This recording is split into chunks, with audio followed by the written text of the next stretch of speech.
Outside the Carter Subaru Studios, I'm Ursula Royteen. Listen live at mynorthwest.com. KIRO Radio 97.3 FM. News and talk, powered by the Pacific Northwest. The Fastest 15, it's brought to you by IRG Physical and Hand Therapy. They allow us to bring this to you commercial-free. This is our number 10.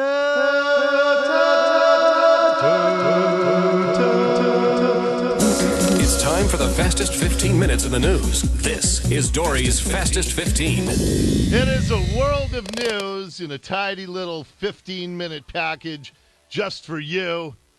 Welcome to our Fastest 15. My wife had a good idea.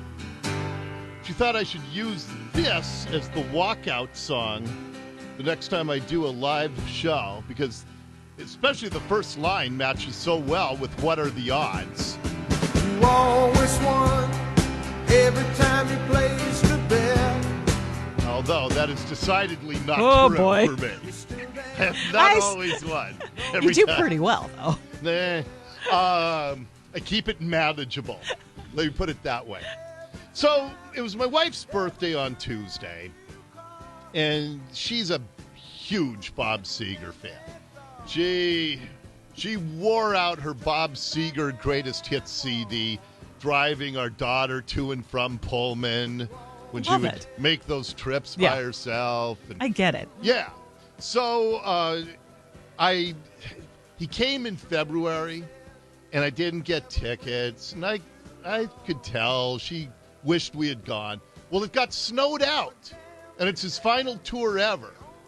So I went on one of those ticket broker sites. Which is so hard for you. Well, I'd never done that. I don't think I'd ever bought from a ticket broker before. Actually, I did. Yes, you did. Yeah, Springsteen. Yeah. Springsteen I did. But, so anyway, we got... That one was more shady, though. Yeah, that was. Yeah. This one got really nice seats. He's great. He's a legend. I saw from the picture that you had a great view of the stage. Laughs. Yeah. And your wife, I mean, she posted on Facebook, and we're also Facebook friends, and she couldn't have been happier, it sounded like. Yeah. It was very fun. But the problem with me is this show is a blessing. It is also a tremendous curse, because for the first several songs, I now know what category of person is the worst in the world. And what's that? Like everybody was standing, so okay, we'll stand. I don't mind standing. But it's the people who stand and they hold their cell phone or their smartphone way above their head to record every song. So now their arms are extended 2 feet, and the guy was 2 seats to my left in the row in front of me. So it didn't affect me. But there's a kind of shorter woman sitting right behind, and she has to lean to try to see around these guys' arms. And when I say that's the worst person in the world, I'm engaging in a bit of hyperbole. You got murderous and rapists, but then you have third. The people who record entire songs It's on almost their the whole phone stadium. at concert. What? Why do that? I like taking pictures. I don't record a lot because... You take a picture. I took a picture. Yes. I took a picture. But there are 50 billion... And it never sounds good. Bob Seger concert videos on YouTube. So it's just stupid to do. It's just being rude and... As Alec Baldwin would say, it's just thoughtless pigs. Just waiting for that viral moment. You know how many viral moments have come from concert videos? But I don't even know if it's waiting for that viral moment. No, it's just in the moment you think you need to capture it, but you're never capturing it. You want to get a 10-second clip of a song. And no one's going to look at the video on Facebook. The reality is no one's going to look at it. No. It's really for you. And it's so you can show everybody that you were... The entire song, the entire first 5 songs... of a concert, your arms are up over your head. It's just those are horrible people. And then there were the bros too. The four guys Wait. in the front row, even during the slow songs and everybody's sitting, and it's four guys. I would bet any amount of money that they all belong to the same golf club. And the whole time It's their night out. they're standing, and the guy number 2 would high five guy number 1, and then they'd hug, and then he'd high five guy number 3, and they'd hug, and then 4 would high five number 1. They were just high fiving and hugging each other all night long. During the Bob Seger concert. Yes. Why are you even paying attention to them? That's where I say this show, Ursula, is one of the great blessings in my life, but it's one of the great curses, because as I'm watching the guy hold up his phone and I'm watching the four bros, all I can think about is, how am I going to talk about this on Monday? So I'm not even able to listen to and enjoy the concert myself. You're guilty of not being in the moment. Right. You know what you got to do is last night I went to Brad Paisley and I was front row, so I had no one else to look like. Yeah, look did at. you hear about that? Nicole's. I know, yes. Yeah. But that That's only the way to go, man. yeah, but that's only something. Yeah, most of us will never have that experience. That's awesome, though. Well, but It was Nicole pretty great. didn't pay much. I know. You scooped him up on the. I know I'm going to give away my secrets, Well- but it was like 2 hours before the show, and I knew people would start bailing because of the rain. That never actually happened during the concert, but the pit passes showed up on StubHub for like $60 before the show, and I was front row. Look at you. It was great. Yeah. Good strategy. Yeah, that's smart of you. This might be my favorite Bob Seger song. Thing is, even his greatest hits, I don't know the lyrics, so everybody in the place was singing. I know the songs, but not well enough where I know all the lyrics. But my wife, she was, everybody was, it was great. It was great. And he's a legend. I'm glad we saw him. So there we go. All right, that's all. That's all we got to do about my concert on Saturday. Okay. I can't believe we didn't just play on time rock and roll. Nah. And here's the other pro tip. Get the set list and have that in your pocket while the concert's unfolding. Oh. And then I knew he was going to do 19 songs, and then he was going to do a first encore, and Night Moves is, his greatest hit. Mm-hmm. And then the second encore, he does Night Moves, and then he finishes with another song. And if you, right as everyone's applauding for Night Moves, and you know the next song's the last one, you sprint to the parking lot. Saves you an hour. Oh, geez. Missing one you song. stay. Missing just one song saves you an hour. Getting out of Man, that the Tacoma Dome parking It's lot. supposed to be a night to enjoy, and it sounds like you just had so many anxiety-inducing, blood pressure-raising moments. Welcome to my life. I did hear my mom went to the show, and I heard that Always somebody's mom who looked goes like- to shows I go to. I heard that he looked like an old guy up there. Well, based on your wife's pictures, he did look like an old And guy. was it one of those things where he okay. didn't sound like he used to sound, or he No, did? he can't punch through the highest register, but he's got a gravelly voice, and his voice sounded awesome. Mm-hmm. But no, he was. Oh, you're much more forgiving for him than you are Elton. Well, it's because he hasn't built a career on high note songs like Elton John. Got it. He was really good. It was Good. fun. It was fun. It was I'm really glad you had fun. Thank you. I'm glad you liked Brad Paisley. Yeah, How that come was you great, didn't too. load any Brad Paisley music? We were doing Bob.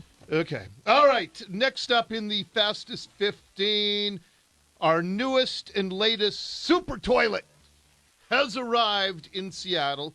You may recall many years ago, Seattle paid $1 million each for a bunch of super toilets. And I talked to people in San Francisco that had pioneered those super toilets, and they said, oh, yeah, all they do is sell drugs and turn tricks in these super toilets. And I warned city officials. I said, don't put these in. And they put them in at $1 million each. And it turns out people use drugs and turn tricks in the ones in Seattle, too. So they had to pull all of them out, and they sold them to a guy for just a few $1,000. Took a multi-million-dollar bath. Okay, now they have a new super toilet. The first one's going to go at the Ballard Commons. They describe it as when you're in the toilet, you're like a gorilla in a cage, is how they're describing it. Yeah, it doesn't have a sink. It doesn't have a mirror to break. It has a prison-grade stainless steel toilet, and it's very small. Only one person can get in there. $500,000 each. You can build a 3-bedroom, 3-bath house for $500,000. We're doing it to build the tiny metal box so heroin addicts will have a place to go to the bathroom. And then on top of that, Eric Lucidas wrote a great story about this in the Seattle Times. So it includes $250,000 to run electric, water, and sewer to this toilet. Why is it so expensive? I cannot begin to imagine. If you run sewer and electric and water to houses that are constructed for, tens of thousands. Right. $250,000 and then $175,000 for a site survey. There are some people, this is where I talk about the homeless industrial complex. There are obviously, clearly, some people who are becoming filthy rich off of this scam. And that's all it is. $250,000 to run electric, water, and sewer to a can. $175,000 for a site survey. I could do all of that for $30,000. I was going to say, why doesn't someone jump into that business? So for the people who make the Portland Loop, somebody has, and just do it for half price. No, why? Or even why? Money's price. Free. There's always plenty where the taxpayers are concerned. Well, you'd still be making a mint. Yeah, but if people who are connected to the homelessness scam around here, if they can make a double mint, they're going to do it. Because taxpayers are not to be considered in all of this. It's unbelievable. And so, again, when they say they have to raise your taxes and that it's all about helping down out people, no, it's not. It's about letting connected people to government get filthy, filthy rich. Next up in the Fastest 15. So it's really funny. The whistleblower story on Friday.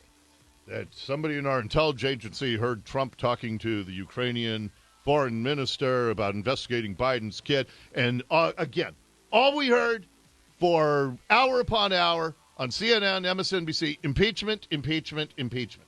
The story completely fell apart over the weekend.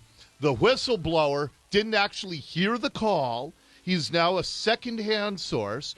The Ukrainian prime minister said, yeah, Trump didn't say anything wrong in the call. And it turns out that Joe Biden's son has had lots of shady dealings in the Ukraine. And Joe Biden, he's getting feisty about this. So he was meeting with a pack of reporters over the weekend. And one of the reporters was Peter Doocy, the young 20-something on Fox News. And, Joe Biden was not happy that they were talking about his son. Here's what I know. I know Trump deserves to be investigated. He is violating every basic norm of a president. You should be asking him the question, why is he on the phone with a foreign leader, trying to intimidate a foreign leader, if that's what happened. That appears what happened. You should be looking at Trump. Trump's doing this because he knows I'll beat him like a drum. And he's using the abuse of power and every element of the presidency to try to do something to smear me. Everybody looked at this, and everybody's looked at it and said there's nothing there. Ask the right question. So is that how it works now? So politicians are to direct the press, the media, at how to investigate things and how to ask questions? And then here's NBC's coverage of that Peter Doocy question. The Wall Street Journal reports President Trump repeatedly pressed the Ukrainian president to investigate Biden's son, who served on the board of a Ukrainian energy company when his father was vice president. Trump's doing this because he knows I'll beat him like a drum. And he's using the abuse of power and every element of the presidency to try to do something to smear me. Biden pointing to a July. Interestingly, both NBC and ABC edited out Biden telling the press how to cover the Trump whistleblower story. But what we're hearing here, and this is very clear, we're hearing the early stages of the death throes of Joe Biden's campaign. He's not going to be the nominee. Everybody knows it. And in fact, in Iowa, Elizabeth Warren passed him in some polls. By the way, Elizabeth Warren, see what she did in Iowa? They had a big barbecue, and she was flipping steaks on a grill. I thought they were going to tax meat, and they don't want smoke going up into the atmosphere. But if it's pandering for votes, we'll cook away. Okay, next up in the Fastest 15, Kamala Harris was on the campaign trail this weekend as well. And apparently she's the only one who thought her socialism joke was funny. When we think about the issues, let's also prioritize knowing that, I've been doing town halls around the country. I've been doing rallies around the country. It is rarely a question that anyone will bring up. So let's debate ideology on the spectrum between socialism and capitalism. Rarely comes up. That was awkward. So awkward. When you think everyone's going to laugh with you and you're the only one laughing. It's and then try to save it. She awkward. didn't just let it go. She tried to save it. Finally, in the Fast 15, a sad story. An American man was with his girlfriend. There's a beautiful resort, apparently, in right off the coast of Tanzania. When did it change from Tanzania? I grew up knowing it as Tanzania, and now I know it's supposed to be Tanzania. Did the pronunciation change somewhere along the way when I was a young man? I'm going to have to look up that history. Okay. Yeah, because I'm pretty sure we all called it Tanzania when I was a kid. Anyway, beautiful luxury resort. And some of the rooms in this resort are below the water's surface, and they have a window that just looks out into the blue sea. And the girlfriend, Kenesha Antoine, she was in the room, and all of a sudden she hears a knock at the window, the underwater window, and it was her boyfriend, Steven Weber, and he held up a piece of paper against the window that asked her if she would marry him. He said in the note, "I can't hold my breath long enough to tell you everything I love about you, but everything I love about you I love more every day. Will you please be my wife? Marry me." And then he pulled out a ring, and she squealed with joy. She was recording the whole thing. And the guy never surfaced. Oh. He drowned, proposing to his girlfriend. It's a horrible story. Do they know what happened? I mean, you said he drowned. He ran out of breath. Oh my! He didn't get to the surface in time on that one breath. He was. I mean, you see him. She recorded it. You see him that he's just, his cheeks are kind of puffed out, and he's just holding his breath so he could go down, hold up this proposal note, and pull out the ring. And he even said in the note, "I can't hold my breath long enough to tell you everything I love about you." And man, I know, it's just as awful as it gets. And it's the famed underwater room at this resort, $1,700 a night. It's a horribly sad story. And I'm sorry to end on something so sad. That is the Fastest 15. This has been the Fastest 15 Minutes in the News. Fast. Dory's Fastest 15. Give us 15 minutes, we'll give you the world. It is the first vaping lawsuit in our state. The attorney who's filed the suit this morning, is going to talk to me, and I'm not sure I'm on board with this, so I'll ask him about that. He's going to talk to me coming up next. This hour of the Dori Monson Show is brought